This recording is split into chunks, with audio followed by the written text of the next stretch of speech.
Hi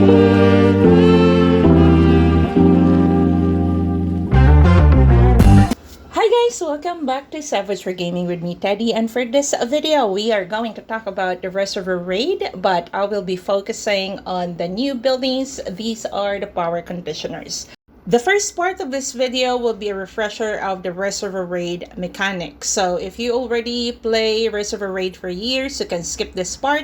But if you need a refresher for the event or you're a new player, you can check the chapters for this video on the description link. So without further ado, let's go down to business. But before we continue, please consider to like this video and subscribe to my channel. Thank you guys. So the first one here is the ranking of your alliance.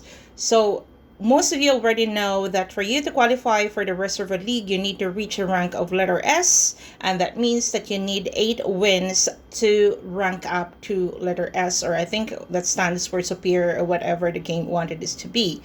The only goal for this event is to gather or collect as many purified water as you can, but you also need to remember that there are 2 different scoring for this event. That will be your alliance score and your personal score. So the most important one here is your alliance score, because that will determine if you are going to win the match or not. For those who are asking if killing troops, either be attacking or defending, contribute to your alliance score, they don't, guys.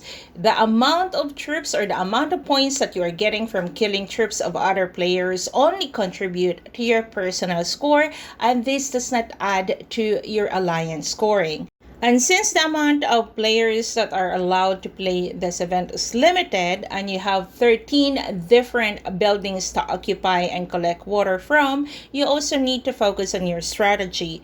I've been seeing a lot of players leaving the buildings before a rally hits them, and they thought that this will save the water that they already collected. No, it doesn't, guys. Regardless if you leave the building or not, the occupants of that building still belongs to your alliance until another alliance defeated or occupy that building. Another thing that your alliance needs to remember here is to make sure or check which of these buildings will provide more water. And since there are more than 10 buildings to secure, you need to also strategize of which of these buildings you are going to focus in collecting or securing it if you don't have a lot of players with you.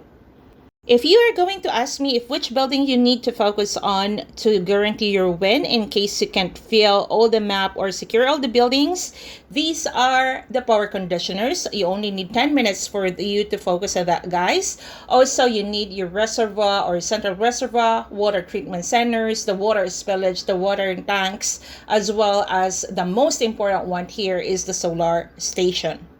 I have added the dev compound as one of the most important buildings because it gives a boost, but in case you don't have a lot of players to secure that, then only focus on the first buildings and the water spillage. Aside from the water spillage, central reservoir, as well as the water treatment centers that you need to focus on, because these buildings and these things gives you a lot of points.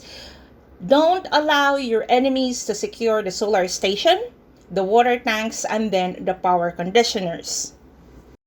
The solar station will not give you a lot of points per minute, but this will secure your winning, guys. It's because it reduces 50% of the occupancy timer.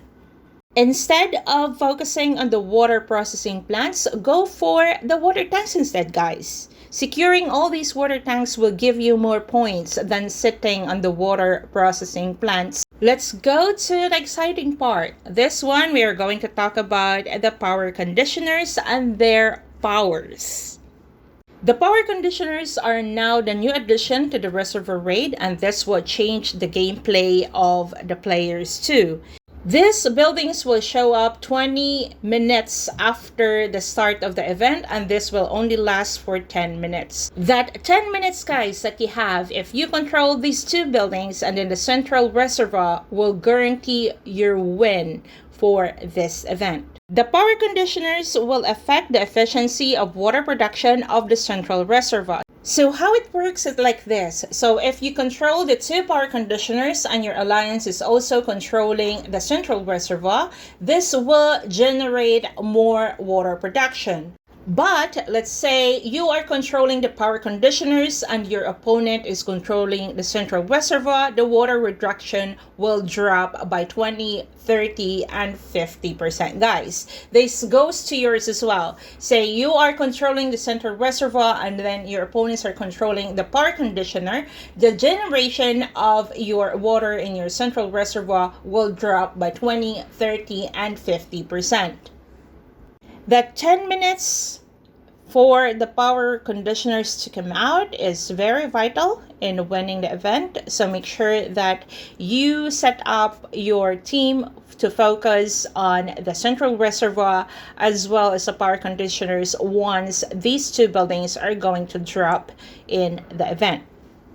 Only one player can occupy the power conditioners, and it means that other players cannot reinforce it or you cannot refill your troops. So whatever troops you are going to send there are the only troops that you have until someone is going to beat you.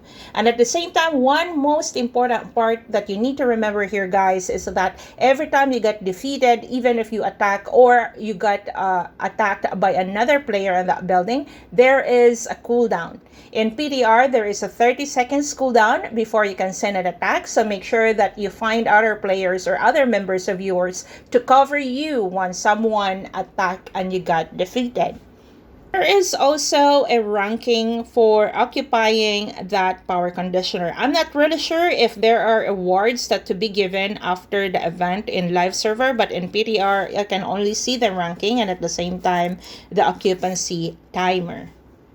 Your alliance need to have your rally leaders or your top players to secure this building aside from the central reservoir, because the longer you occupy the building, the more drops of your lethality.